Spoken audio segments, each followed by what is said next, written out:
नमस्कार, न्यूज 18 देख रहे हैं आप। आपके साथ मैं हूं जास्मिन शर्मा। हम बात करेंगे G7 में प्रधानमंत्री नरेंद्र मोदी के जलवे की। हालांकि G7 खत्म हो चुका है, प्रधानमंत्री नरेंद्र मोदी वतन वापसी कर चुके हैं। 2025 में कनाडा में आयोजित G7 समिट में प्रधानमंत्री नरेंद्र मोदी की उपस्थिति और उनकी सक्रिय भूमिका ने न केवल भारत की वैश्विक छवि को और मजबूत किया, बल्कि भारत को एक निर्णायक वैश्विक शक्ति के रूप में भी स्थापित किया। इस समिट में प्रधानमंत्री मोदी का जलवा हर मंच पर साफ नजर आया, चाहे वो वैश्विक चुनौतियों पर चर्चा हो, द्विपक्षीय मुलाकातें हो या भारत की आवाज को मजबूती से रखना हो। कनाडा में G7 शिखर सम्मेलन में प्रधानमंत्री मोदी ने शिरकत की। इस दौरान प्रधानमंत्री मोदी और कनाडा के प्रधानमंत्री कार्नी की मुलाकात सबसे अहम रही। दोनों नेताओं की मुलाकात के बाद भारत और कनाडा में उच्चायुक्तों की नियुक्ति का ऐलान भी कर दिया गया है। कनाडा के प्रधानमंत्री कार्नी और प्रधानमंत्री मोदी ने दोनों देशों में नागरिकों और व्यवसायों के लिए नियमित सेवाओं की बहाली के उद्देश्य से नए उच्चायुक्तों को नियुक्त करने पर सहमति व्यक्त की है। दोनों नेताओं ने आपसी सम्मान, कानून के शासन और संप्रभुता एवं क्षेत्रीय अखंडता के सिद्धांत के प्रति प्रतिबद्धता के आधार पर भारत कनाडा संबंधों के महत्व की एक बार फिर से पुष्टि की। भारत और कनाडा के बीच व्यापार वार्ता भी शुरू होगी और जल्द ही भारत और कनाडा के प्रधानमंत्री एक बार फिर मुलाकात करेंगे। प्रधानमंत्री मोदी ने कनाडा में G7 शिखर सम्मेलन के दौरान जर्मन चांसलर फ्रेडरिक मर्ज से भी मुलाकात की। इस दौरान दोनों नेताओं ने व्यापार, निवेश, रक्षा, सुरक्षा, हरित ऊर्जा और तकनीक जैसे महत्वपूर्ण क्षेत्रों में द्विपक्षीय सहयोग को बढ़ाने के तरीकों पर चर्चा की। विदेश मंत्रालय के प्रवक्ता रणधीर जायसवाल ने यह कहा कि जर्मन चांसलर मर्ज के साथ मुलाकात G7 शिखर सम्मेलन के दौरान हुई। दोनों नेताओं ने क्षेत्रीय एवं अंतर्राष्ट्रीय घटनाक्रमों पर भी विचारों का आदान प्रदान किया। आपको बता दें कि ये 51वां G7 समिट था जो कनाडा में आयोजित किया गया था।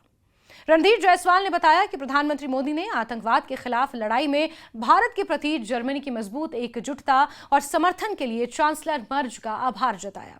कनाडा में G7 शिखर सम्मेलन से इतर प्रधानमंत्री नरेंद्र मोदी ने मैक्सिकन राष्ट्रपति क्लाउडिया शिनबाम के साथ भी द्विपक्षीय बैठक की। इसके अलावा उन्होंने दक्षिण कोरियाई राष्ट्रपति ली जे-म्यांग के साथ एक अलग से बैठक की। दोनों नेताओं ने व्यापार, प्रौद्योगिकियों, ग्रीन हाइड्रोजन, जहाज निर्माण, संस्कृति आदि क्षेत्रों में साझेदारी के माध्यम से सहयोग के नए रास्ते तलाश कर भारत दक्षिण कोरियाई विशेष राजनीतिक और रणनीतिक साझेदारी को गहरा करने की अपनी प्रतिबद्धता की पुष्टि की। उन्होंने क्षेत्रीय और वैश्विक मुद्दों पर भी चर्चा की।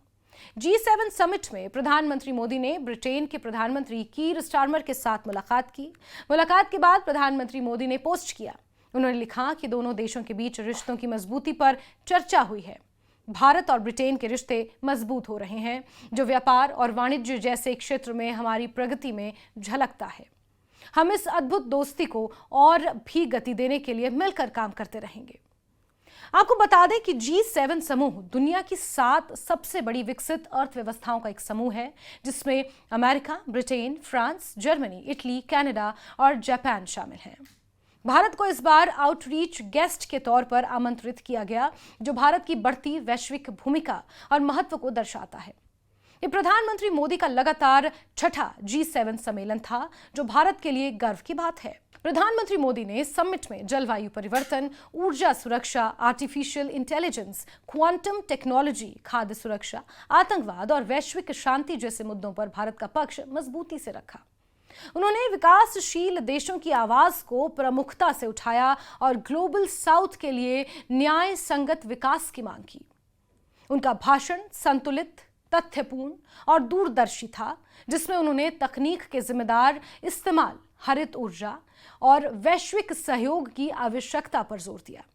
प्रधानमंत्री मोदी ने समिट में भारत की उपलब्धियों, डिजिटल इंडिया, स्टार्टअप इंडिया, हरित ऊर्जा, कोविड वैक्सीनेशन अभियान और अंतरिक्ष कार्यक्रम का उल्लेख किया था।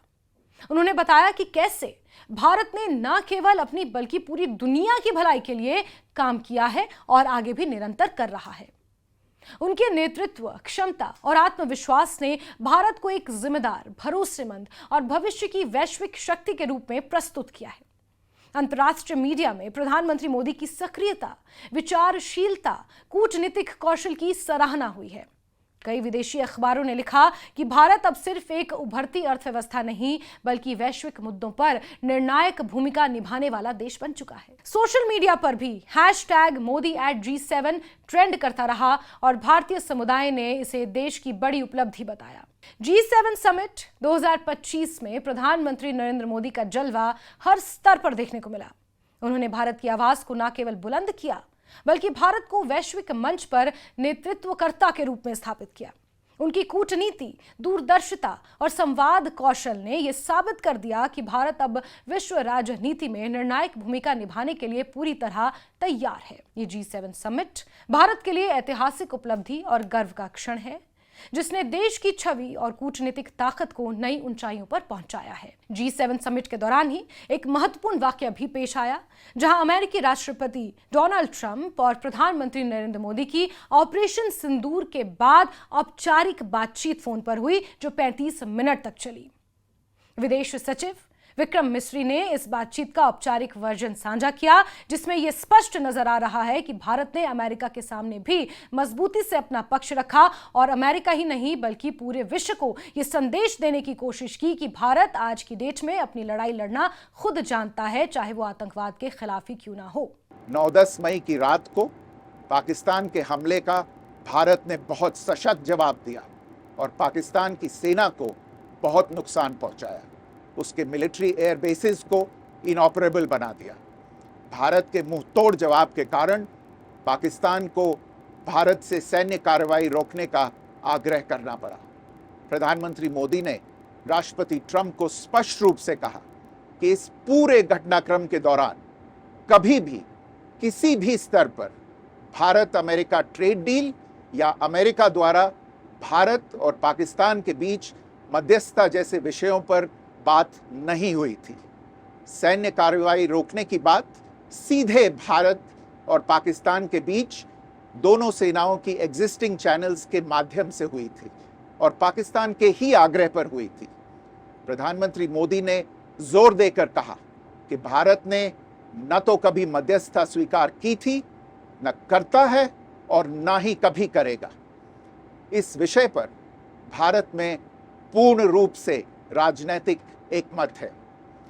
राष्ट्रपति ट्रंप ने प्रधानमंत्री द्वारा विस्तार में बताई गई बातों को समझा और आतंकवाद के खिलाफ भारत की लड़ाई के प्रति समर्थन व्यक्त किया। प्रधानमंत्री मोदी ने यह भी कहा कि भारत अब आतंकवाद को प्रॉक्सी वॉर नहीं, युद्ध के रूप में ही देखता है और भारत का ऑपरेशन सिंदूर अभी भी जारी है। राष्ट्रपति ट्रंप ने प्रधानमंत्री मोदी से पूछा कि क्या वे कनाडा से वापसी में अमेरिका रुक कर जा सकते हैं। पूर्व निर्धारित कार्यक्रमों के कारण प्रधानमंत्री मोदी ने अपनी असमर्थता व्यक्त की। दोनों लीडर्स ने तब तय किया कि वे निकट भविष्य में मिलने का प्रयास करेंगे। राष्ट्रपति ट्रंप और प्रधानमंत्री मोदी ने इजरायल ईरान के बीच चल रहे संघर्ष पर भी चर्चा की।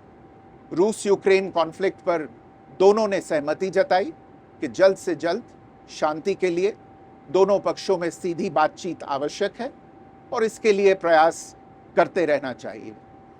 इंडो पैसिफिक क्षेत्र के संबंध में दोनों नेताओं ने अपने परिप्रेक्ष्य साझा किए और इस क्षेत्र में क्वाड की अहम भूमिका के प्रति समर्थन जताया। क्वाड की अगली बैठक के लिए प्रधानमंत्री मोदी ने राष्ट्रपति ट्रंप को भारत यात्रा का निमंत्रण दिया। राष्ट्रपति ट्रंप ने निमंत्रण स्वीकार करते हुए कहा कि वे भारत आने के लिए उत्सुक हैं। भारत ने यह स्पष्ट कर दिया कि अमेरिका के साथ बातचीत ना ही ट्रेड को लेकर और ना ही मध्यस्थता को लेकर हुई, बल्कि भारत ने अगर पाकिस्तान के साथ सीज फायर समझौता किया तो वो सिर्फ और सिर्फ अपनी शर्तों पर किया। G7 जैसे मंच से इस संदेश का जाना भारत के लिए एक बहुत बड़ी बात है और भारत का इस वक्त जिस तरह से भारत का पूरे विश्व में स्थान है, भारत जिन ऊंचाइयों को छू रहा है, मजबूती से पूरी दुनिया के सामने अपनी बात रखता हुआ नजर आ रहा है।